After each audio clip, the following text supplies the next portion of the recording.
All right, guys, welcome back to the channel. So it's been a minute since I've had one of these vehicles in from Hosim. So I'm going to put a link down below in the description. And they actually have this truck on sale. It was $199, but now I think it's $169. And you also get a $10 coupon too. If you go ahead and check that box. I think you have to be a Prime member for that. I'm not 100% sure. But you can see all that. I'll put a link down in the description for this. But this is a new vehicle for them. Now, this is also 12 scale. It says 10 scale, but it's actually 12 scale. You guys see here it's saying it's 10 scale, but it's actually 12 scale in size, and I'll show a size comparisons to my Stampede 4x4. So I'm going to unbox this, and I'm going to show you this vehicle. It is, like I said, a new product for them. They do have several things in here. It's got a brushless motor. It's got CVD metal drive shafts in it, 40 amp speed controller, and I believe it even had a metal servo horn and stuff with it as well. So let me go ahead, let me get this cracked open, and let's see what we have inside. All right, guys, and cracking this open, you guys see they have this packaged in here really nice. And like I said, I do have my Stampede 4x4 I'll show to you as far as a size comparisons to the two. But we're going to pull this out to the side. This is actually a pretty cool paint job. And don't forget, guys, they do have this plastic foam on there to take that off. And they give you a couple accessories over here too and in here. So let me get all this out and I'll show you guys what all we have. All right, guys, and getting this out, this is actually bigger than a 12 scale, but it's a little bit smaller than a 10 scale. And like I said, I'll show my Stampede 4x4 I got over there, and I'll show you that so you guys can see a size comparisons for. But this is actually looking pretty good. The tires, like I said, this is a new product from them.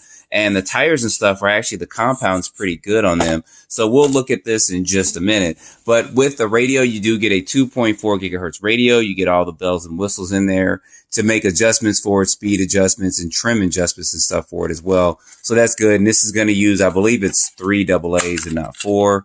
1, 2, 3. Oh, it uses 4. So this one uses 4 AA's in there. And then of course you also get a couple of accessories with it. You get some extra wheel nuts, some extra body pins, some tools to work on it, 4-way wrench and stuff like that as well. And they give you a bag too to keep some of that stuff, and actually has a tool or something. It's probably a brush in here, because I know with their vehicles, they actually give you a brush that after you run, you can just kind of brush your car off.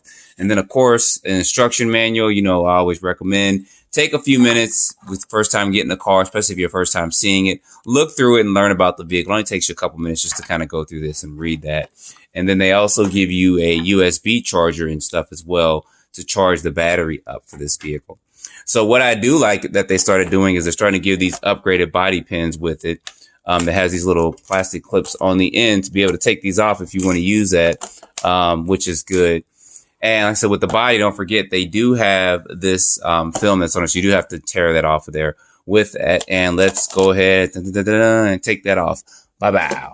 So with this, you do get 2 lipos, and these are hard case lipos. It's a 2600 milliamp 2S lipo, and then you also get another 2S lipo that's in here. And you guys see they have Velcro straps on there as well. So you get 2 lipos with this. So I love it that these companies are including lipos and more than one with it. So you can get plenty of runtime with these lipos here. Like I said, these are hard case lipos. And of course, you can use other lipos in here too, but you want to make sure that they're going to be a little bit smaller than your standard 2S lipo. But you got 2 in here to kind of play with. I don't think this is 3S capable, but I'll have to look through myself and read the instruction manual at some point in time and let you guys know. But anyway, getting back to this vehicle, this layout is pretty cool. So they give you 2 straps, 1 strap going this way and 1 to go around it.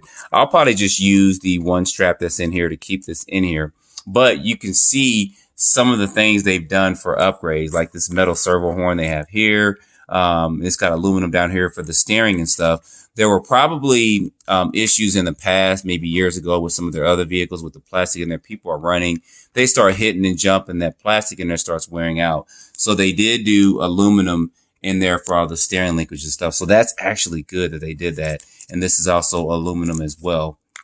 And with this servo, even though this is kind of that 2-in-1 type of speed controller and ESC where it's built in together, the servo, you can actually upgrade the servo too at some point if you wanted to do that.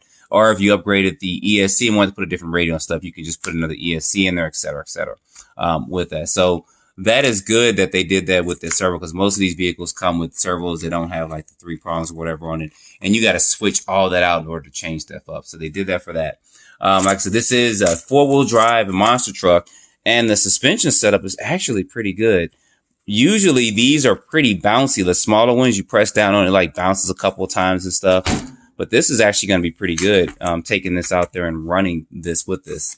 Also with the bumper and stuff, it looks like they did an upgrade to this, because it looks like it's a lot more sturdier than the previous models. And you guys see there, it does have lights or LED lights in there. So we'll definitely take this out and get this running with those lights on there with that. This is a brushless motor. You guys see you have a heat sink on here.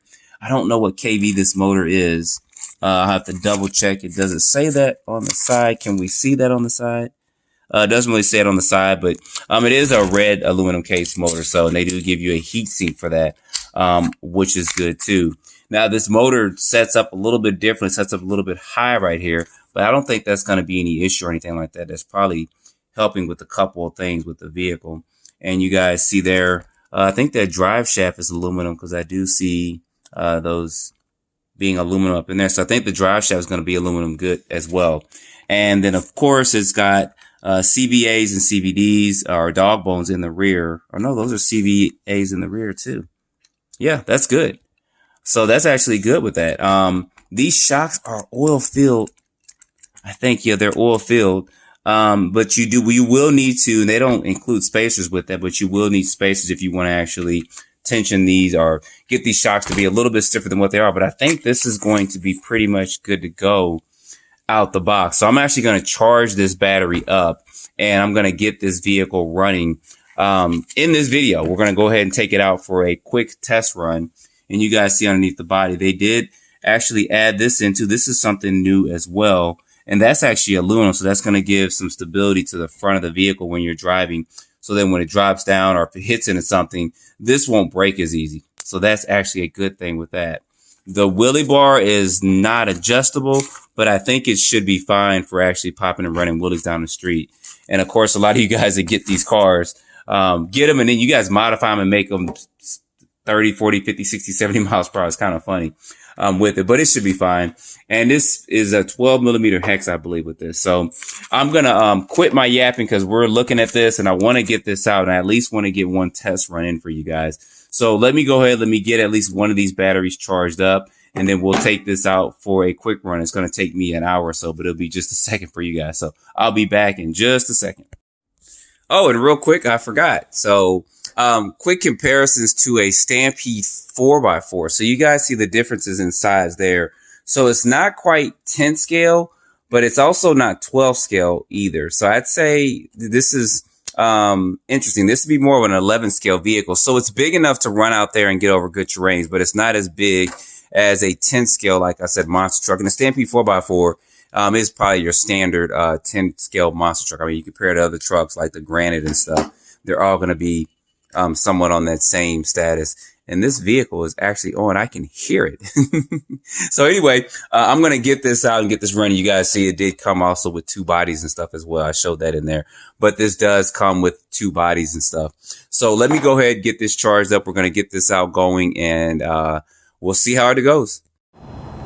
All right, guys, going to be the first run of this. Real quick, I was trying to get this just tested real quick, and the steering was reversed. So I hit the switch to kind of reverse the steering and stuff, but it didn't do anything. I actually had to hit the reverse throttle and then go back and hit the reverse switch for it to steer properly. So you guys just take in mind if you get that and it happens to yours to do that.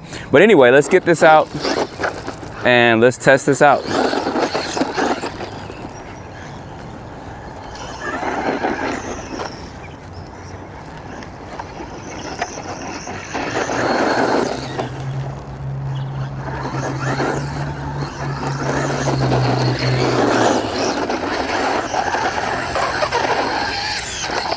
Okay, I was trying to be cool to make that spin out, and that didn't work out right.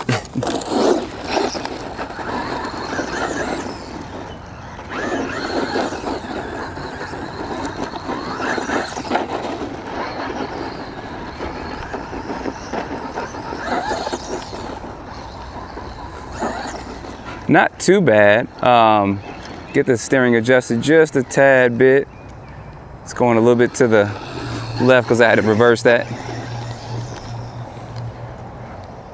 So it definitely has some punch. If you just go from a standstill, it just goes. You guys see there? Thus, of course, having a wheelie bar on there, of course.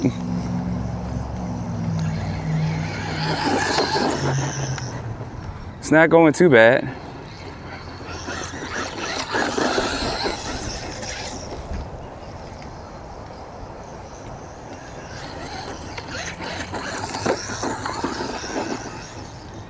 Probably could use some minor adjustments on here, but let's take a few jumps. Okay, I barely hit the brakes and it just did a front flip. Good thing you get two bodies with it.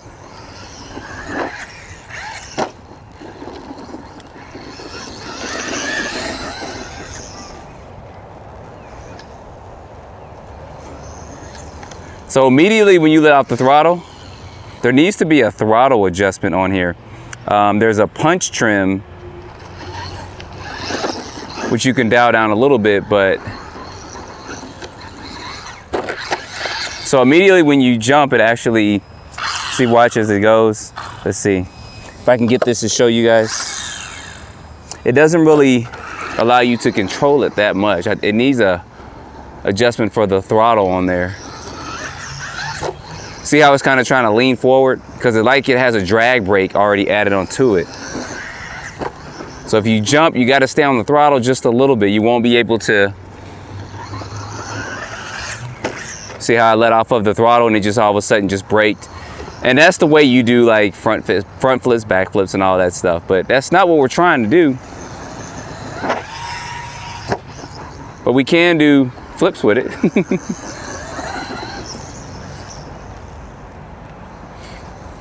Yeah, it's got a weird drag brake on there, it seems like. And there's no adjustment for it, is what I'm trying to look at. Yeah, there's the punch trim. And let's see if we adjust this last one here. See, that just lowered the car down. So that's as low as it'll go as far as speed goes. And then we're gonna try the punch trim to see if that helps. That helped a little bit with it. But it did mess with the steering a little bit. Now it's got wide steering with it, so that's pretty interesting. That's pretty interesting with that. And that's the PCT trim I was just messing with there.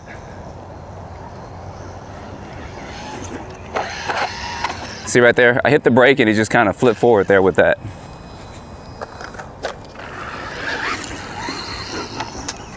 So that's definitely, sorry about that, a big old bug just flew on my arm, my hand, and looked up at me like he was going to take a big bite out of me. So that's something that definitely needs to be adjusted. There's no adjustment on the radio for that. I wish there was,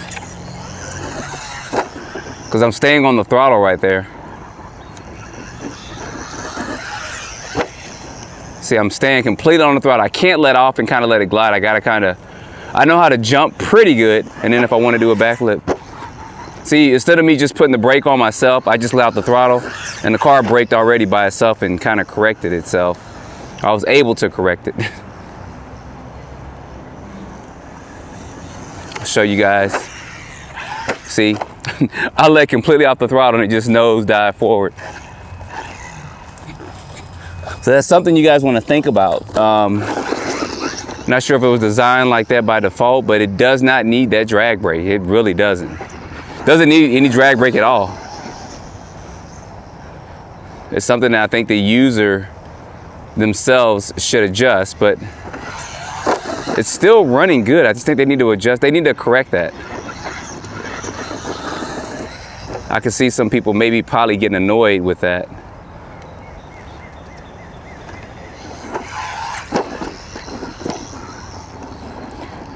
And it's only that I got a little experience with jumping and running cars, I'm able to keep this kind of going and jumping really good. See, I let throttle. And I'll show you guys. I'm gonna allow throttle completely. I'm gonna jump this. See how it nosedives? Now if I do it again, if I can get it right.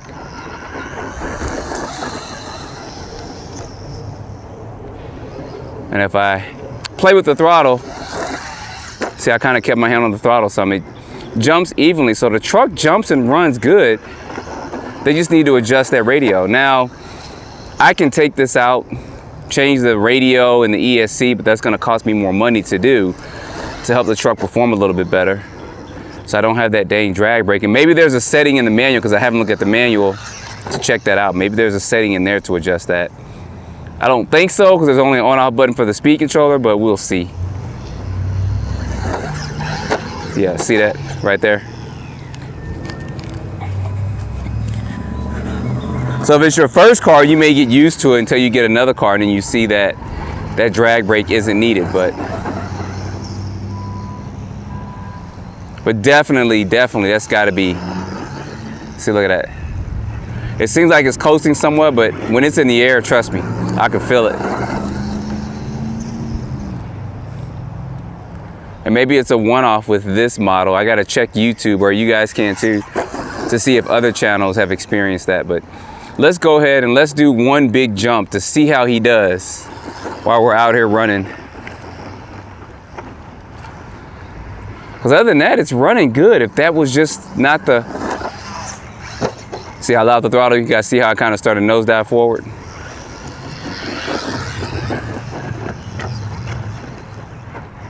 All right, one more jump. See, that wasn't even me braking. All right, y'all, so that's gonna be a run of this. That's the one thing I think with this vehicle. The size is gonna be pretty good. It's about an 11 scale, I'd say. It's not really 10 scale, you guys saw that.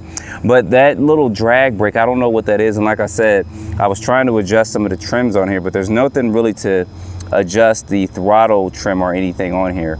I mean, you can adjust the punch and stuff with this one, all that, but it wasn't, I don't know, that drag brake I think as people drive it, they're gonna be like, what's going on with this? So maybe it's just a one-off with this model, but I'll definitely check on other models and then follow up with you guys. So anyway, there's a link down below in the description if you guys wanna check this out. I know it's on sale right now. You can also get an additional 10 bucks off, so about 150 or so to get this shipped to you, which isn't bad, especially if that drag brake can be corrected, or if it's just a one-off with this. But anyway, don't forget to like, subscribe, stay tuned for the next video. Appreciate you guys watching.